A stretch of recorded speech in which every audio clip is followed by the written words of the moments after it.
నమస్కారం.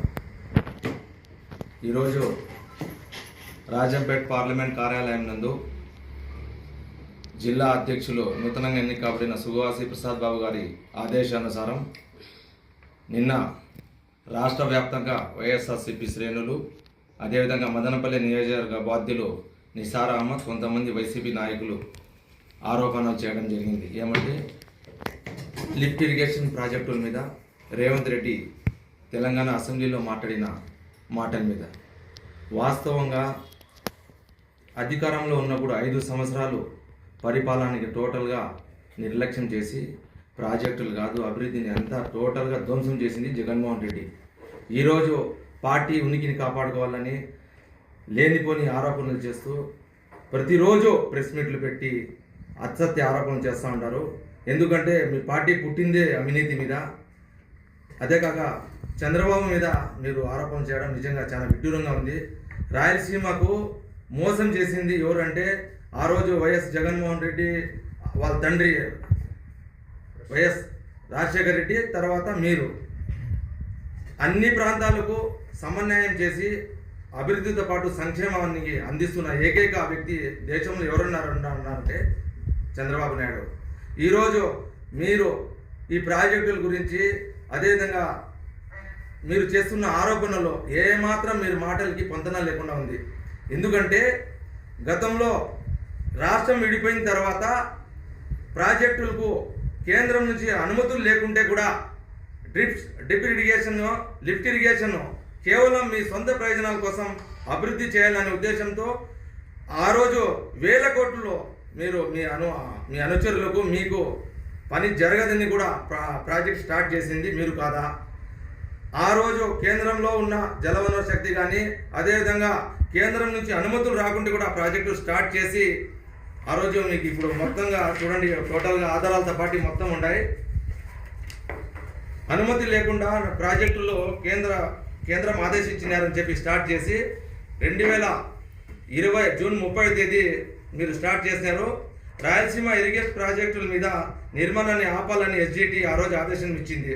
అయినా దాన్ని లెక్క చేయకుండా మీరు మీ సొంత ప్రయోజనాల కోసం, కేవలం మీరు మీ ప్రయోజనాల కోసం ఈ రాయలసీమలో మీ ప్రాజెక్టులకు అభివృద్ధి చేయాలనే ఉద్దేశంతో ఊరికే మీరు చేయడం అన్యాయమైన మాటలు. ఈరోజు తెలంగాణలో రేవంత్ రెడ్డి ఏమో మాట్లాడితే రేవంత్ రెడ్డి మీద మీరు మాట్లాడుకోవాలా, వాళ్ళేందో వాళ్ళ పార్టీ విషయం అది. రాయలసీమలో కానీ ఈ ప్రాంతంలో అభివృద్ధి జరిగిందంటే ఈరోజు తెలుగుదేశం పార్టీనే. మీరు ఈ విధంగా గతంలో అధికారంలో ఉన్నప్పుడు పూర్తిగా పాలన నిర్లక్ష్యం వదిలేసి కనీసం హంద్రీనీవా నెలలో 738 కిలోమీటర్లో హంద్రీనీవా కాలువ ఎట్ట సస్యశ్యామలంగా ఆవిడుందో అనేది హంద్రీనీవా కాలువ చూస్తే మీకు తెలుస్తుంది. అదేవిధంగా మీరు చేస్తున్న ఈ ఆరోపణలో ఏమాత్రం పొందన లేదు.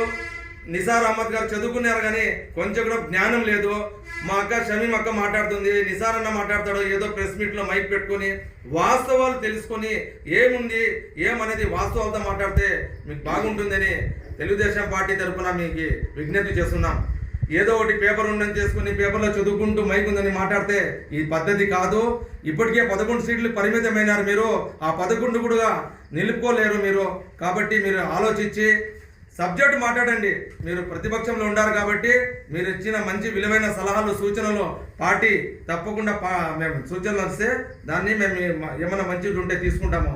కాబట్టి మీరు అనవసరమైన ఆరోపణలు చేస్తూ ఉంటే చూసి ఉండడానికి తెలుగుదేశం పార్టీ కుటుంబ సభ్యులు ఎవరు సిద్ధంగా లేరని తెలియజేసుకుంటున్నా.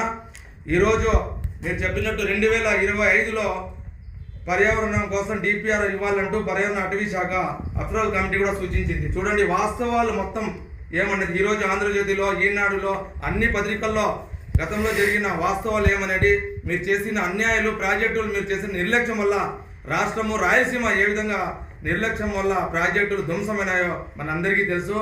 కాబట్టి జగన్మోహన్ రెడ్డి కానీ వైసీపీ నాయకులు కానీ మీరు ఆలోచించి సబ్జెక్ట్ ఏముంటే అదే చెప్పాలి.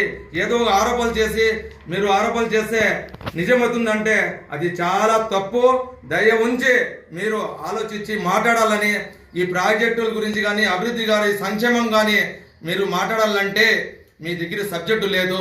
మీ పార్టీ పుట్టిందే అవినీతి మీద. మీ పార్టీ మనుగడకు మీరు చేస్తున్న ప్రయత్నాలు ఏమాత్రం ప్రయోజనం ఉండదు అని చెప్పి తెలియజేసుకుంటున్నా. కాబట్టి మీరు తప్పకుండా మాట్లాడేటప్పుడు ఆలోచించి సబ్జెక్ట్ ఉంటే మాట్లాడాలని వైసీపీ నాయకులకి మేము తెలుగుదేశం పార్టీ తరఫున హెచ్చరిస్తున్నాం.